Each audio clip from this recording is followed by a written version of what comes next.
ಕುಮಟಾ ಮೀನು ಮಾರುಕಟ್ಟೆಯ ಹೊರಭಾಗದಲ್ಲಿ ಮೀನು ಮಾರಾಟ ಮಾಡುತ್ತಿದ್ದ ಮಹಿಳೆಯರಿಗೆ ಖಡಕ್ ಎಚ್ಚರಿಕೆ ನೀಡಿದ ಪುರಸಭೆ ಮತ್ತು ಪೊಲೀಸ್ ಅಧಿಕಾರಿಗಳು ಇನ್ಮುಂದೆ ಮಾರುಕಟ್ಟೆ ಒಳಭಾಗದಲ್ಲಿ ಮೀನು ವ್ಯಾಪಾರ ಮಾಡುವಂತೆ ಸೂಚಿಸಿದ್ದಾರೆ. ಕುಮಟಾ ಪಟ್ಟಣದ ಮೀನು ಮಾರುಕಟ್ಟೆಯ ಹೊರಭಾಗ ಮತ್ತು ರಸ್ತೆಯುದ್ದಕ್ಕೂ ಮೀನು ಮಾರಾಟ ಮಾಡುವುದರಿಂದ ಟ್ರಾಫಿಕ್ ಸಮಸ್ಯೆ ಎದುರಾಗಿತ್ತು.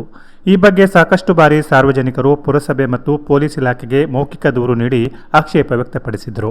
ಹಾಗಾಗಿ ಪುರಸಭೆ ಮುಖ್ಯಾಧಿಕಾರಿ ವಿದ್ಯಾಧರ ಕಲಾದಗಿ ಮತ್ತು ಪೊಲೀಸ್ ಇನ್ಸ್ಪೆಕ್ಟರ್ ಯೋಗೇಶ್ ನೇತೃತ್ವದ ತಂಡ ಮೀನು ಮಾರುಕಟ್ಟೆಗೆ ಭೇಟಿ ನೀಡಿ ಇನ್ಮುಂದೆ ಯಾರೂ ಮೀನು ಮಾರುಕಟ್ಟೆಯ ಹೊರಭಾಗದಲ್ಲಿ ಕುಳಿತು ಮೀನು ಮಾರಾಟ ಮಾಡುವಂತಿಲ್ಲ, ಎಲ್ಲರೂ ಮಾರುಕಟ್ಟೆಯ ಒಳಭಾಗದಲ್ಲಿಯೇ ಕುಳಿತು ಮೀನು ವ್ಯಾಪಾರ ಮಾಡುವ ಜೊತೆಗೆ ಸ್ವಚ್ಛತೆ ಕಾಪಾಡಬೇಕು. ಒಂದು ವೇಳೆ ಯಾರಾದರೂ ಮಾರುಕಟ್ಟೆ ಹೊರಭಾಗದಲ್ಲಿ ಮತ್ತು ರಸ್ತೆಯ ಪಕ್ಕದಲ್ಲಿ ಮೀನು ಮಾರಾಟ ಮಾಡುತ್ತಿರುವುದು ಕಂಡು ಬಂದರೆ ಮೊದಲು ದಂಡ ವಿಧಿಸಲಾಗುವುದು, ಮತ್ತೆ ಪುನರಾವರ್ತನೆಯಾದರೆ ಅಂತವರ ವಿರುದ್ಧ ಸೂಕ್ತ ಕಾನೂನು ಕ್ರಮ ಕೈಗೊಳ್ಳಲಾಗುವುದು ಎಂದು ಎಚ್ಚರಿಸಿದರು.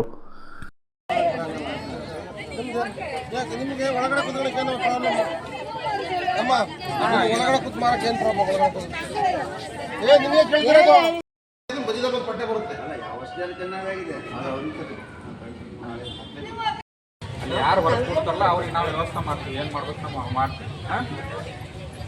ವೆಹಿಕಲ್ ನಿಲ್ಲಿಸ್ತೀವಿ. ಈ ವೆಹಿಕಲ್ ನಿಲ್ಲಕ್ಕೆ ಜಾಗ, ಪಾರ್ಕಿಂಗ್ ಜಾಗ. ಒಂದೇ ಟೂ ವೀಲರ್ಸ್ ನಿಂತ್ಕೊಂತಾರೆ, ಆ ಫೋರ್ ವೀಲರ್ಸ್ ಸ್ವಲ್ಪ ಬಂದು ಆ ಕಡೆ ಎಲ್ಲ ಸೈಡ್ ನಿಂತ್ಕೊಂತಾರೆ.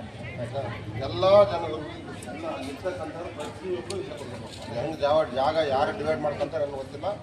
ಅಲ್ಲೆಲ್ಲೂ ಮಾರಕ್ಕೆ ಕೊಡಕ್ಕೆ ಎಲ್ಲೂ ಮಾರಕ್ಕೆ ಕೊಡಕ್ಕಲ್ಲ, ಇಲ್ಲೇ ಮಾರಬೇಕು.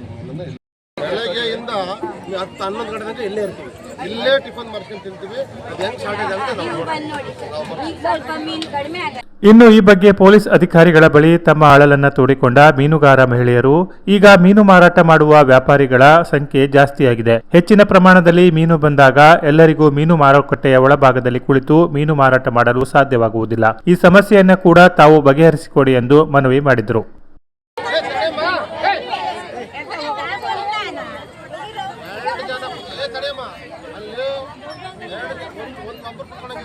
ಜಾಸ್ತಿ ಆಯ್ತು ಅಂದ್ರೆ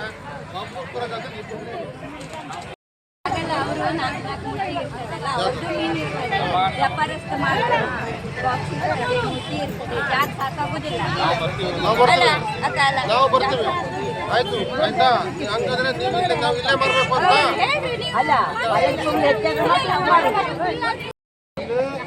ಯಾವುದೇ ಕಾರಣಕ್ಕೂ ಇಲ್ಲಿಗೆ ಮೀನು ಆಯ್ತಾ ಇಲ್ಲಿ ಮಾರಾಟ ರಾಶಿ ಬಂದ್ರೆ 2 ಫುಟ್ಟಿಂದ 4 ಫುಟ್ ಇಟ್ಕೊಂಡು ಅಲ್ಲೇ